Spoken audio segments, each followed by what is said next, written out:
બનાસકાંઠાના ડીસા નગરપાલિકાની સાધારણ સભા મંગળવારે યોજાઈ હતી, જેમાં 21 કમિટીઓના ચેરમેનની વરણી કરવામાં આવી હતી। જો કે કમિટીના સ્થાન ન મળતા કેટલાક સદસ્યોએ સભા પૂરી થયા પછી પ્રમુખ સમક્ષ હૈયાવરાળ ઠાલવી અસંતોષ વ્યક્ત કર્યો હતો। સભામાં ખેડૂતોના હિતમાં ખાતર ટાઉન પ્લાનિંગ કામનો ઠરાવ મુલતવી રાખવામાં આવ્યો હતો।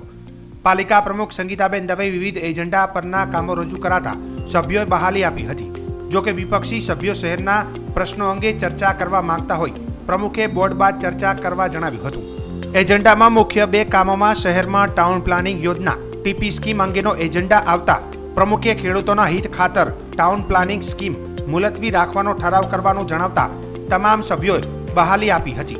ત્યારબાદ પાલિકાની વિવિધ સમિતિઓની રચના અંગે જિલ્લા ભાજપમાં વ્હીપ આવતા પ્રમુખે વ્હીપ વાંચી સંભળાવ્યો હતો, તેમજ વિવિધ 21 કમિટીઓના ચેરમેનના નામો રજૂ કરાયા હતા, જેને લઈને સભ્યોએ બહાલી આપી હતી। પરંતુ બાદમાં સમિતિ ન મળવાથી નારાજ સભ્યોએ પ્રમુખ સમક્ષ તેમજ ભાજપના સભ્યો સમક્ષ પોતાની હૈયાવરાળ ઠાલવી અન્યાય થયો હોવાનો અસંતોષ વ્યક્ત કર્યો હતો।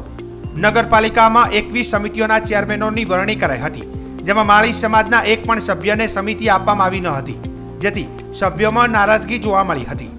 પાલિકામાં માળી સમાજના 5 સભ્યો ચૂંટાયેલા છે, જેમાં દીપક પટિયારને અગાઉ દંડક બનાવાયા હતા।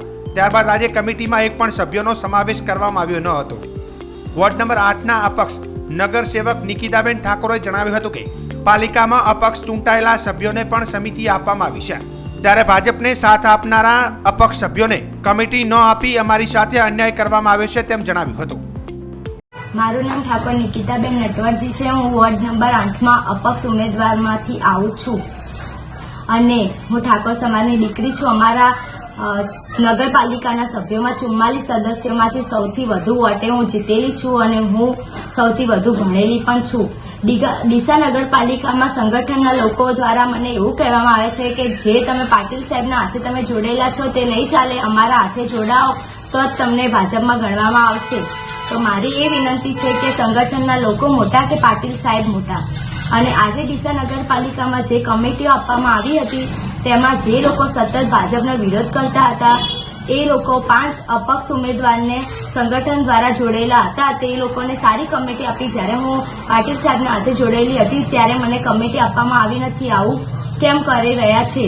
જે લોકોને અત્યારે કમિટી આપવામાં આવી છે તે લોકોએ ગત સભામાં ભાજપની છાજિયા બોલાવી હતી અને હાય બોલાવી હતી અને મહિલાઓનું અપમાન કરવામાં આવ્યું હતું, છતાં પણ તેમને કમિટી આપી છે। તો પક્ષવાળા શું સાબિત કરવા માંગે છે? અને બીજી વાત કે પાર્લામેન્ટનું બોર્ડ મોટું કે ધારાસભ્ય મોટા, જે પાર્લામેન્ટના બોર્ડ દ્વારા જે નિર્ણયો લેવામાં આવ્યા હતા તે અહીંયા ધારાસભ્ય દ્વારા બદલી નાખવામાં આવ્યા અને જે ધારાસભ્ય પોતાની મનમાની રીતે પોતાના જે સંગઠનમાં જોડાયેલા હતા તે લોકોને કમિટીઓ આપવામાં આવી।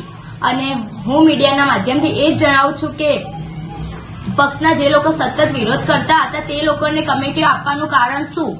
અને હું ઠાકોર સમાજની દીકરી છું અને ડીસામાં વિધાનસભા અને બનાસકાંઠા જિલ્લાનો સૌથી મોટો સમાજ છે, કારણ અમારા સમાજનો ભેદભાવ કરવાનું કારણ શું છે અને મને કમિટી આપવી કેમ નથી?